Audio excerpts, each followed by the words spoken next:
Hello everyone, welcome back to another study vlog. तो कैसे हैं आप सब? आई होप सब अच्छे होंगे और अच्छे से अपनी स्टडी पे फोकस कर रहे होंगे। बट मैं कुछ दिनों से अच्छी नहीं थी, तबीयत थोड़ी ठीक नहीं थी, जिसकी वजह से व्लॉग्स भी रेगुलर नहीं आ पा रहे थे और स्टडी भी कंसिस्टेंटली नहीं हो पा रही। तो मैंने सोचा कि आज रिकॉर्ड कर लेते हैं। तो काफ़ी टाइम बाद मैंने रिकॉर्डिंग की। तो आज संडे था, तो आज मैंने सिर्फ रिवीज़न ही किया। तो आज थोड़ा पढ़ने में लेट हो जाता है, तो 11:15 बजे मैं पढ़ने बैठती हूँ और सबसे पहले देती हूँ मैं mock test.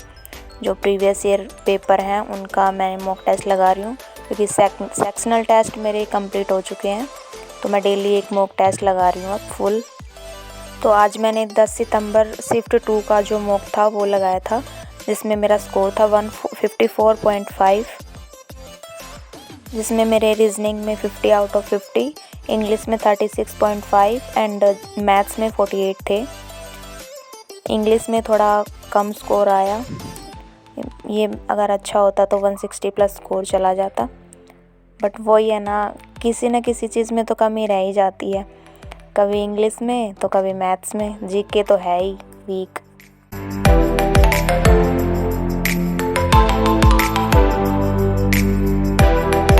So after giving mock I had my lunch। उसके बाद मैंने इंग्लिश की नीतू मैम की बुक से, जिसमें मैंने आज किए थे कंडीशनल सेंटेंस, इसका रिवीजन किया था मैंने। If you are a beginner और शुरू से एसएससी सीजीएल की तैयारी कर रहे हो तो ये बुक बहुत अच्छी है, नीतू मैम की वॉल्यूम 1। इससे आपका पूरा ग्रामर कवर हो जाएगा और जो इम्पोर्टेंट वोकैब है वो भी अच्छे से याद हो जाएगी। आप बार बार इसको रिवाइज़ करो, 2 से 3 बार 4 बार, जितनी बार आप कर सकते हो। बिकॉज़ एक बार याद करने से चीज़ें याद रहती नहीं है, तो बार बार उनको रिवाइज़ करेंगे तो माइंड में अच्छे से रहेंगी वो। उनको रीमेमोराइज़ करते रहेंगे ना तो अच्छे से याद हो जाएंगी और एग्ज़ाम टाइम पे बहुत काम आता है। हम एलिमिनेशन मेथड से या अगर याद हैं तो वैसे उनको कर सकते हैं एग्ज़ाम में।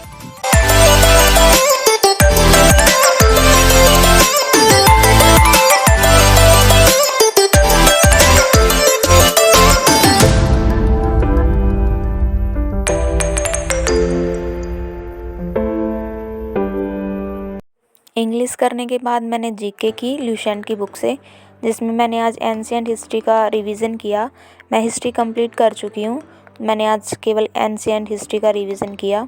मैंने इम्पोर्टेंट जो हैं उनको हाईलाइट कर रखा है, तो मैं बार बार इन्हीं को रिवाइज़ करती हूँ। बाहर धूप में पढ़ रही थी, फिर मेरा भाई आ गया, बोला मैं पढ़ूँगा धूप में, फिर मैंने अपने रूम में आके पढ़ने लगी। अगर कोई एस्पायरेंट जीके की अच्छी स्ट्रैटेजी बता सकता है तो please give me any suggestion, because GK में स्कोर बिल्कुल भी नहीं बढ़ रहा मेरा। काफ़ी कोशिश कर रही हूँ बट फिर भी नहीं बढ़ रहा। जीके अलग से पढ़ती हूँ, स्टैटिक जीके अलग से पढ़ती हूँ और करंट्स की क्लास भी लेती हूँ, फिर भी पता नहीं स्कोर ही नहीं बढ़ रहा।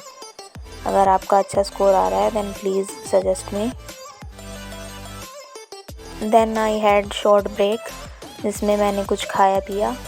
मेरे को भूख बहुत लगती है और पढ़ते टाइम तो बहुत भूख लगती है, इसलिए मैं जब पढ़ती हूँ तो कुछ खाने पीने का अपने पास ज़रूर रखती हूँ। और साथ साथ मैंने प्रेमानंद जी महाराज के सत्संग सुने। इनकी आवाज़ सुन के माइंड एकदम काम हो जाता है, मतलब कुछ टेंशन वगैरह होते हैं ना, सब ख़त्म हो जाती है। तो मैं इनके सत्संग ज़रूर सुनती हूँ। फिर मैंने किए करंट अफेयर्स अप्रैल मंथ के, रिवीजन किया बेसिकली मैंने इसका। जून तक मैं कर चुकी हूँ, अब मैं मार्च तक मैंने 3 बार रिवीजन भी कर लिया है। अब मैं अप्रैल मंथ से रिवीजन कर रही हूँ, अप्रैल से जून मंथ तक का करूँगी। आज मैंने क्रेजी जी के टिक से किया और कल मैं इंडोलोगस से करूँगी।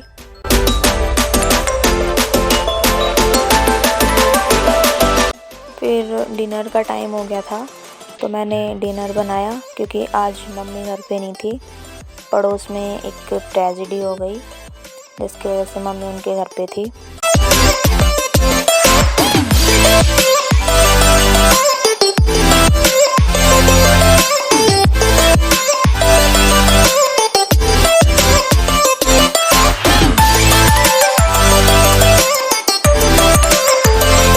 देन आफ्टर डिनर मैंने की मैथ्स की प्रैक्टिस, जिसमें मैंने राकेश यादव सर की बुक से की।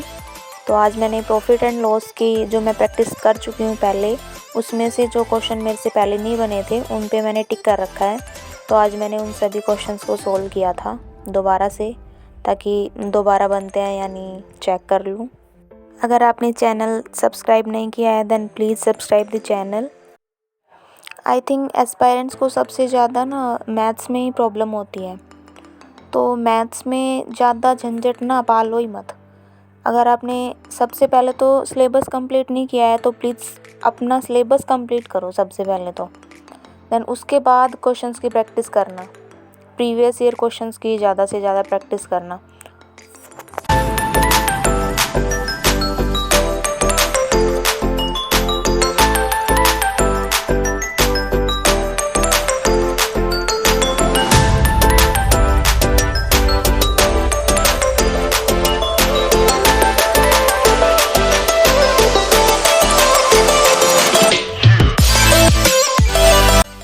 So that's it for the video. I hope आपको व्लॉग अच्छा लगा हो। अगर अच्छा लगा हो तो प्लीज़ लाइक ज़रूर कीजिएगा और अपने को एस्पायरेंट के साथ या अपने दोस्तों के साथ शेयर ज़रूर कीजिएगा, जिससे उनको भी, अगर आपको हेल्पफुल लगती है तो उनको भी थोड़ी मदद मिले। सो थैंक यू, मिलते हैं अगले व्लॉग में।